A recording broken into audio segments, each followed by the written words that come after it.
Willie D Live. What's up, family?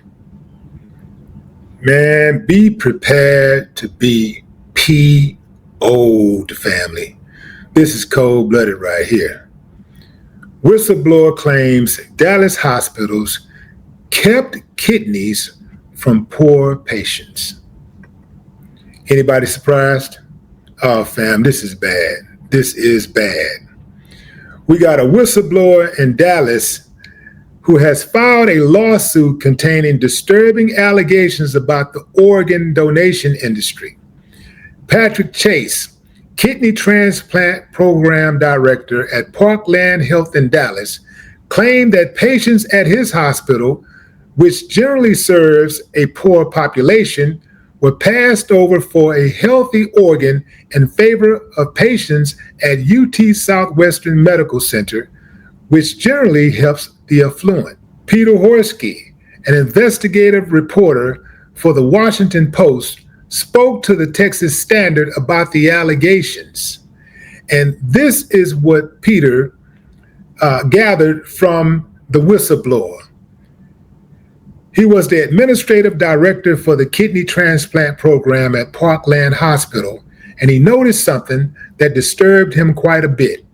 He noticed that there was over and over again patients on the Parkland waiting list for kidneys being passed over, and those kidneys were then going into patients at the UT Southwestern. In fact, he found 36 times in 1 year that there was an organ that could have gone to help somebody at the Parkland Hospital waiting list that the doctors at the time said, no, this kidney is not good enough, or the donor is not good enough. But then they decided that it was good enough to put into somebody at the UT Southwestern. And he began to think and crop this up to Parkland executives, he said, and nothing got done.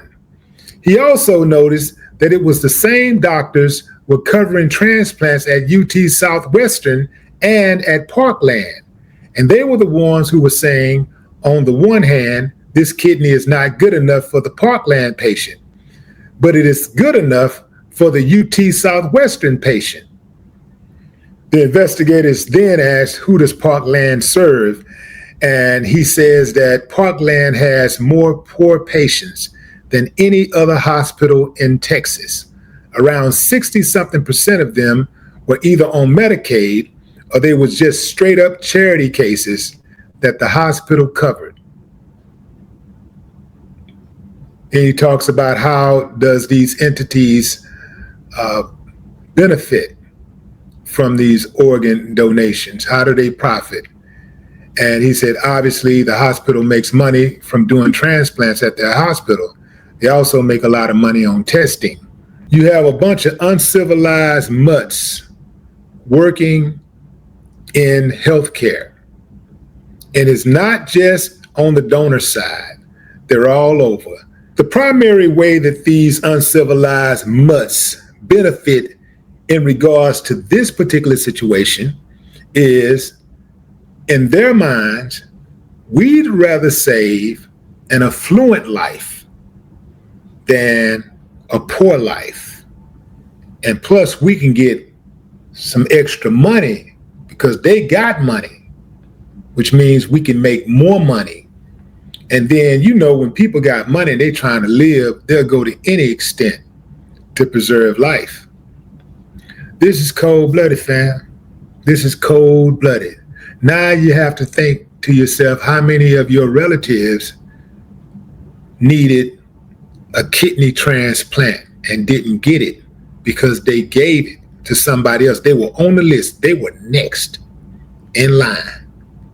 And they allowed somebody else to skip them because they had more money or they had the right skin color.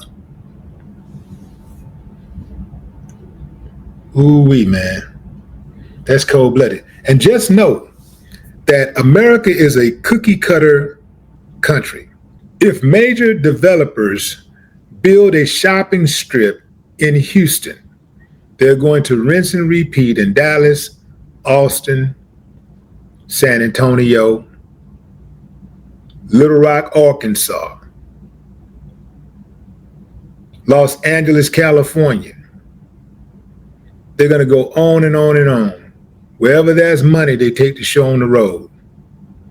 So if they are skipping over poor patients at a hospital in Dallas, if they're skipping them, if they're allowing people to skip the line, affluent people to skip the line and get in front of poor people at a hospital in Dallas, you better believe it's happening in Houston, San Antonio, Austin, Beaumont.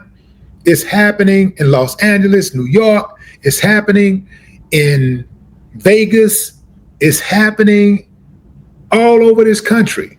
This is why Black people in particular do not trust the healthcare industry, because these uncivilized mutts do not care about our health. This is why we got to find more people that look like us that do care. Now, just because they look like us don't mean they care, but we got a better shot. Having said that, Horsky is not a Black sounding name. That's a Jewish name.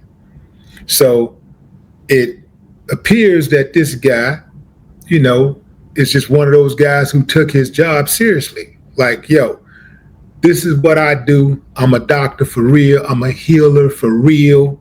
And I take my job seriously. I do not see any difference. I see human beings. I don't see color. I see color, but every person, that's all it is a color. I see human beings. Wow. Condolences to all of the people out there who have lost loved ones because of these uncivilized mutts. Condolences, my empathy for all of the people who have suffered unnecessarily because of these uncivilized mutts. Boy, if I had the power, I wish I could identify them. And I'd do them myself, fam. Every last one of them, I'd take every last one of them. I'd get them for you, fam. You'll never have to worry about them again in life. I wish I had that type of power, man. I wish I could just identify them like that, and all of them just pop up right in front of me. And I could just, you know what I'm talking about? You know what I'm talking about, fam? Like, get them, they could never do it again, ever in life. Like, they can't do nothing else in life, period. Nothing. Read between the lines. No more talk.